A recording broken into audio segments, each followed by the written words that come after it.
Hola chicos, ¿cómo están? Bienvenidos a nuestra asignatura de Desarrollo Económico. Para esta semana, la semana número 7, vamos a hablar de un tema sumamente importante que también ayuda a lo que es el movimiento de la economía a nivel mundial. Es el famoso Tratado de Libre Comercio. Hablaremos de unos conceptos, unos ejemplos aplicados y por último unas pequeñas conclusiones. Entonces, dentro de lo que es el Tratado de Libre Comercio, pues vamos a ver qué es ese TLC y los diferentes TLC que tiene Colombia con el resto del mundo.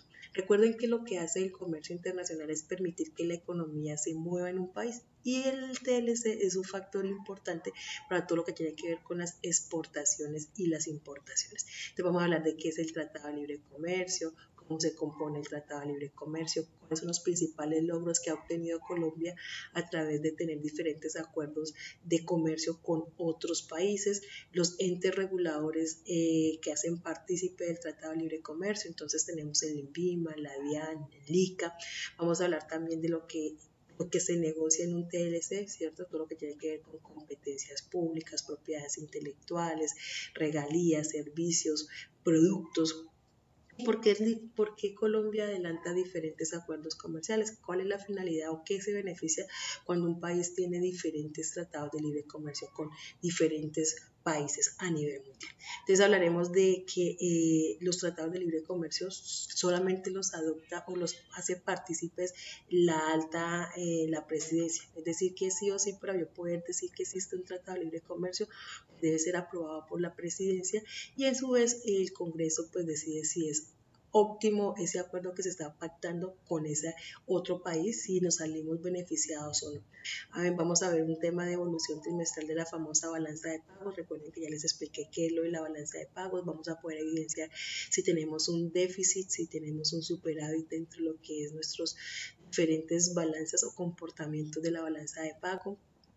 Cómo se podría evidenciar ese comportamiento en todo lo que son las exportaciones y las importaciones desde el 2013 al 2022. Vamos a poder ver todo lo que son el comercio de bienes y servicios en lo que es la famosa balanza de pago.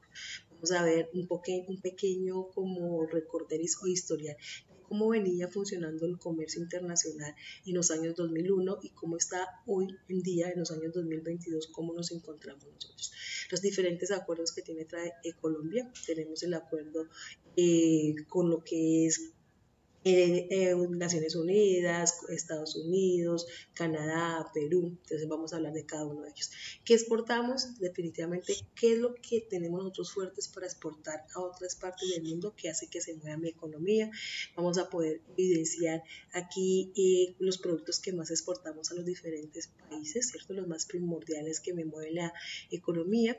Y aquí vamos, toda esta clase básicamente es gráficas y historial comercial para que ustedes se den cuenta cómo ha sido la trazabilidad del tema de la balanza comercial en lo que son las exportaciones e importaciones en lo que ha transcurrido los años en Colombia. Vamos a hablar del acuerdo que tenemos con la comunidad andina, cómo es nuestra balanza de pago con la comunidad andina, acuerdos que tenemos con México, cómo es nuestra balanza de pago con ese tratado de libre comercio con México. Vamos a hablar de los acuerdos que tenemos con Chile, ¿cierto? Vamos a poder evidenciar cómo ha sido el comportamiento de esa balanza de pagos, Alianza del Pacífico, la balanza de pagos.